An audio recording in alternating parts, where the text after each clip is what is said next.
Shalom Pak, perkenalkan saya Helena Repi Melati Silitonga dengan 63250 158. Di sini saya akan mengerjakan tugas PPL 3 yang mengenai dengan diskusi. Oke. Di zaman sekarang perkembangan teknologi dan ilmu pengetahuan itu sangat pesat. Di sisi lain membawa kemudahan untuk kita, namun di sisi lain juga menantang iman kita, tanggung jawab kita, etika kita sebagai manusia ciptaan Tuhan.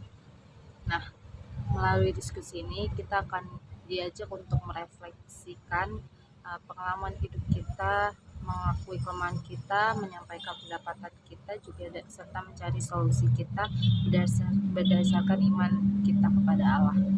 Ya, yang pertama ini ada toleransi.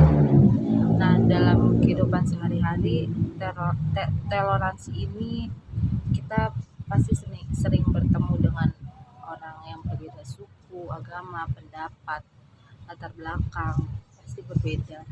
Ada kalanya kita hidup rukun, di mana situasi muncul sikap egois, mudah tersinggung, tidak menghormati, kurang menghargai perbedaan. Kita mengakui kita sering kurang sabar, mudah marah, dan itu tidak sepenuhnya menunjukkan kasih kepada sesama ya. Tapi kita belajar lebih lagi untuk menghargai perbedaan itu dan hidup dalam kasih seperti yang diajarkan di dalam Alkitab. Nah, toleransi dalam wujud iman ini adalah kita harus mengaplikasikannya. Jadi iman kita benar, maka jika iman kita benar, maka sikap kita kepada sesama itu pun mencerminkan kasih Allah. Mungkin kita harus lebih menghargai perbedaan tanpa memaksakan kehendak, menjadikan kasih itu sebagai dasar pergaulan kita. Lalu yang kedua, ilmu pengetahuan. Di sini mungkin ilmu pengetahuan ini membantu saya memahami lagi, belajar lebih kritis dan meningkatkan kualitas hidup. Namun terkadang pengetahuan ini membuat manusia merasa paling benar. Itu seringkali karena merasa paling tahu, paling ngerti, itu yang membuat kita melupakan Tuhan. Nah, itu berarti menjadi sebagai mengetahui terkadang mengandalkan logika daripada doa. Nah, itu seringkali kita jadi lupa berdoa.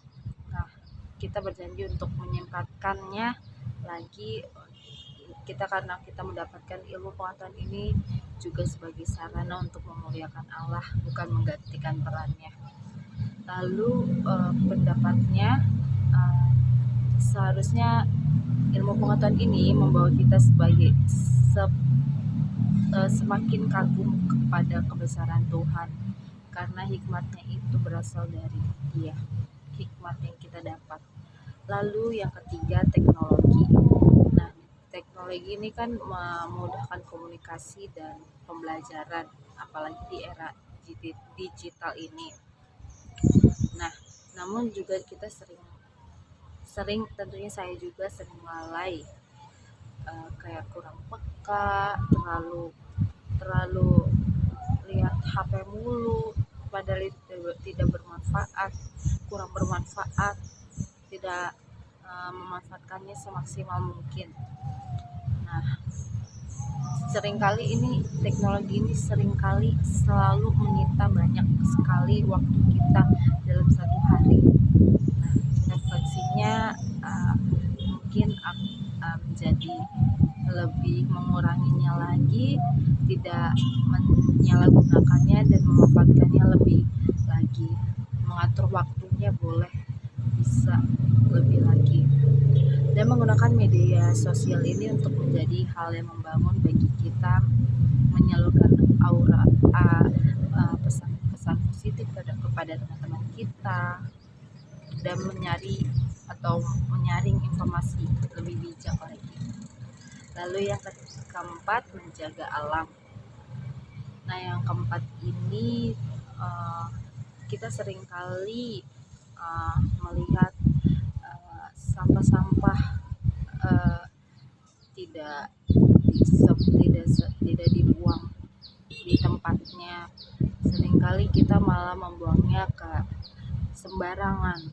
Nah, kita semua seringkali itu hal biasa, hal sepele, tapi kita malah menyepelekannya dan tidak melakukannya dengan benar. Nah, itu sangat bisa membawa pengaruh negatif untuk teman-teman atau rekan-rekan kita yang melihatnya. Pasti jika dilihatnya kita ini tidak membuangnya, pasti akan bisa jadi dia melakukannya karena mengikuti kita. Nah, itu refleksinya berjanji untuk menjaga kebersihan dan kelestarian lingkungan, menjaganya karena ya ini semua milik Tuhan, dan Tuhan kita harus merawatnya dan menjaganya, dan mengurangi sampah plastik, menjaga lingkungan kita di rumah kita, di sekolah kita, dimanapun kita berada. Lalu yang kelima, seni pergaulan. Nah, seringkali kebebasan pergaulan dan informasi ini sering menaburkan batas etika dan sopan santun. Media sosial ini mempengaruhi cara berbicara kita, cara sikap kita. Nah, kita kadang terbawa arus pergaulan yang tidak baik. Nah, semoga kita berjanji boleh menjaga sikap dan perkataan kita dan perilaku kita sesuai dengan iman dan tidak mengulanginya lagi. Pergaulan yang sehat adalah mencerminkan iman yang dewasa dan bertanggung jawab. Solusinya paling kita harus memilih lingkungan pergaulan yang positif, mencari teman-teman yang positif juga, tentunya yang takut akan Tuhan juga, menjaga etika dan sopan santun kita dimanapun kita berada, menjadikan iman sebagai dasar kita dalam bergaul. Nah, teknologi dan ilmu pengetahuan seharusnya membawa kita semakin dekat kepada Allah dan semakin giat melayani, bukan sebaliknya. Nah, iman ini harus menjadi dasar dalam setiap aspek kehidupan kita. Toleransi, belajar, menggunakan teknologi, lalu menjaga alam, dan bergaul dengan iman yang kuat. Kita mampu hidup bijak, bertanggung jawab, dan menjadi berkat bagi sesama kita dimanapun kita berada. Kiranya itu aja yang boleh saya terangkan tentang diskusi kali ini di PBL 3. Terima kasih. Shalom.